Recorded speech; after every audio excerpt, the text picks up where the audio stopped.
نحمده ونصلي على رسوله الكريم اما بعد فاعوذ بالله من الشيطان الرجيم بسم الله الرحمن الرحيم السلام علیکم ورحمۃ اللہ وبرکاتہ۔ نماز میں قابل ستر حصہ عورت پر واجب ہے کہ نماز میں اپنے پورے جسم کو ڈھانپے۔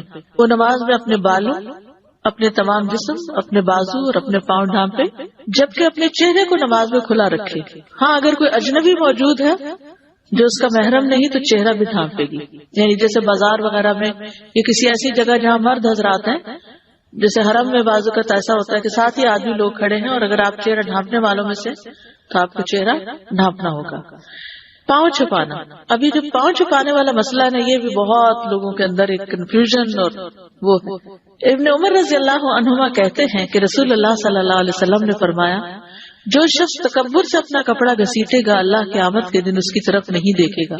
ام سلمہ نے کہا، عورتیں اپنے دامنوں کو کیا کریں، ان کے تو کپڑے لٹک رہے ہوتے ہیں۔ یعنی گھسیٹے گا سے مراد کیا ہے؟ کپڑا جو زمین سے بھی نیچے جا رہا ہو۔ آپ نے فرمایا ایک بالش لٹکا لے، یعنی تو اس کو تھوڑا کم کر لیں۔ انہوں نے کہا تب تو ان کے قدم کھل جائیں گے، پاؤں ہی ننگے ہو جائیں گے۔ آپ نے فرمایا تو ایک بازو لٹکا لے، یعنی پھر تھوڑا سا اور بڑھا لے تاکہ پاؤں ڈھک جائیں، اور اس سے زیادہ نہ لٹکائیں، یعنی اتنا نہیں کہ وہ پیچھے ٹریل آ رہی ہے اور پوری نمائش کی جا رہی ہے، وہ بھی ایک دکھاوا اور اسراف ہی ہے۔ عام طور پر جو ایک رواج چل پڑا نا دلہن کو اتنا لمبا پیچھے سے کپڑا ایکسٹرا لٹکانے کا، تو یہ بھی ناپسندیدہ ہے۔ اب آپ دیکھیے کہ یہ جو ہے نا نماز میں پاؤں ڈھانپنے والی بات، اس میں ٹخنوں کو ڈھانپنا لازم ہے۔ ٹخنے ننگے ہوں کہ ٹخنوں سے مراد اینکل ہے، کچھ اور نہ سمجھے، گھٹنے نہ سمجھے، کیونکہ بعض اوقات ہم ان دو میں کنفیوژن کرتے ہیں۔ اینکلز کو کورڈ ہونا ہر صورت میں ضروری ہے۔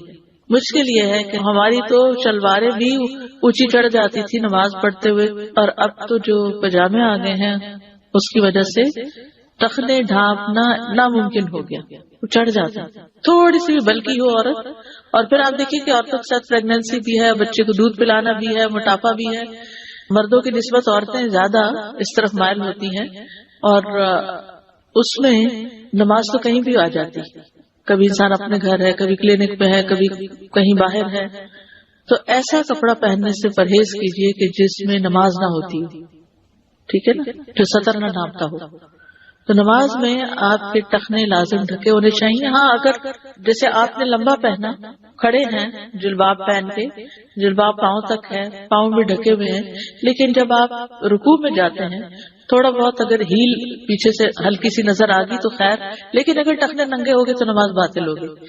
ہاں، اگر آگے پنجوں سے تھوڑا بہت کپڑا آگے پیچھے ہو جاتا ہے تو خیر ہے، کوئی ایسی بات نہیں ہے، کیونکہ اگر آپ جرابیں بھی پہنتے ہیں تو بھی تو شیپ نظر آ رہی ہے نا، تو ساتر تو نہیں ہے۔ اور ایک اور روایت میں آتا ہے کہ جیسے نبی صلی اللہ علیہ وسلم نے فرمایا کہ اس زمانے میں ہر شخص کے پاس دو کپڑے نہیں تھے۔ خواتین کے پاس بھی بعض اوقات ایک ہی لمبی شرٹ جیسے جو بس ہوتا ہے نا وہی ہوتی تھی، اسی میں نماز پڑھتی تھی۔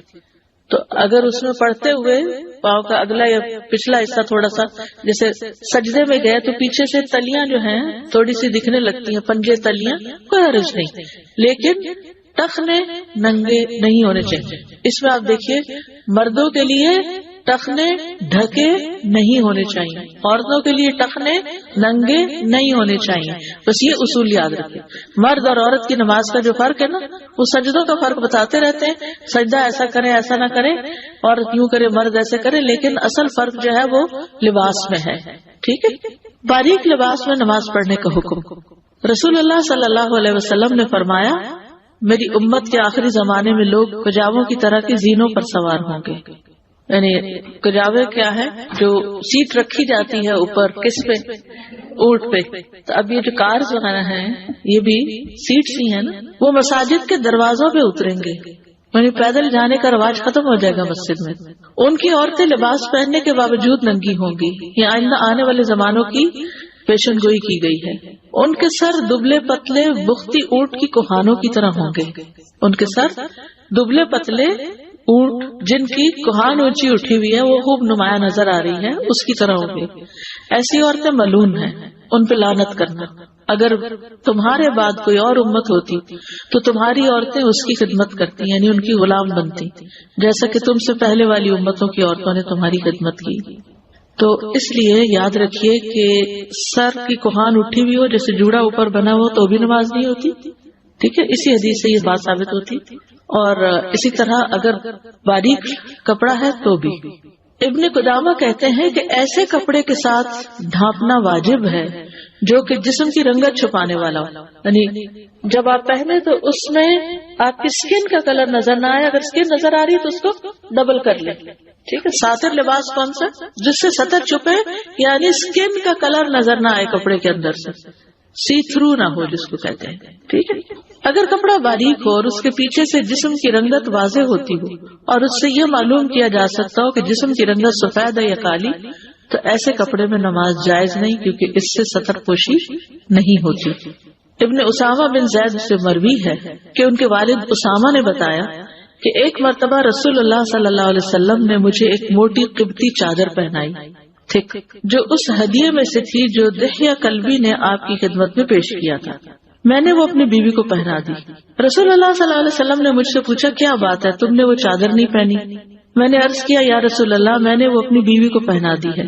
رسول اللہ صلی اللہ علیہ وسلم نے فرمایا، اسے کہنا کہ اس کے نیچے شمیز لگائے، تحتہا غلالتن، یا آپ دیکھ رہے عربی کے لفظ، فلتجعل تحتہا غلالتن، کیونکہ مجھے اندیشہ ہے کہ اس سے اس کے اعضائے جسم نمایاں ہوں گے۔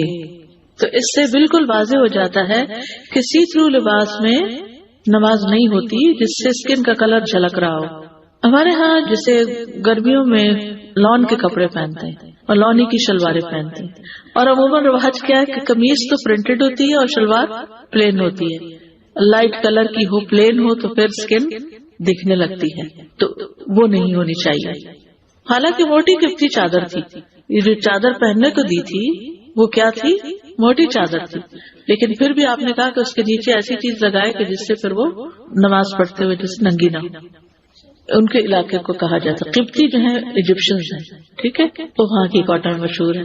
تو ایسا کاٹن کا کپڑا کہ جس میں سے اسکن نظر آ رہی ہے وہ نہیں ہونا چاہیے۔ جیسے فار ایگزامپل کچھ لٹھا جو ہوتا ہے یا ایسا کیمرک ہوتی ہے یا اس طرح کے، تو اگر وائٹ ہوتا ہے نا تو اس میں سے پھر جھلکتا ہے، اگر اسی مٹیریل کا نیلا پیلا ہے تو نظر نہیں آتا کچھ بھی، اگر ڈارک کلر ہے۔ اسی طرح عورت کے لیے تنگ لباس جو اس کی سطر کی چیزوں کو الگ الگ کر کے واضح کرے، یعنی اتنا ٹائٹ ہو کہ ہر عضو الگ نظر آئے، پہننا جائز نہیں۔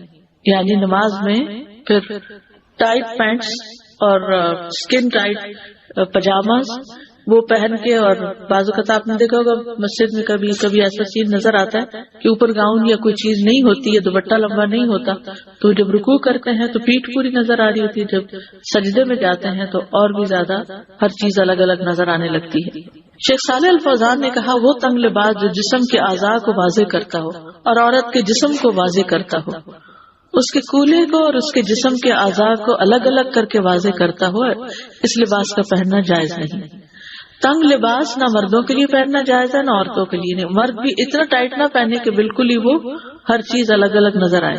لیکن عورتوں کا معاملہ زیادہ سنگین ہے، کیونکہ ان کے بارے میں فتنہ بھی زیادہ سنگین، یعنی مرد اگر ٹائٹ پہن بھی لے تھوڑا تو اس سے اتنا فرق نہیں پڑتا، لیکن عورت جب ٹائٹ پہنتی تو اس کا حسن نمایاں ہو جاتا ہے، اٹریکشن زیادہ ہو جاتی ہے۔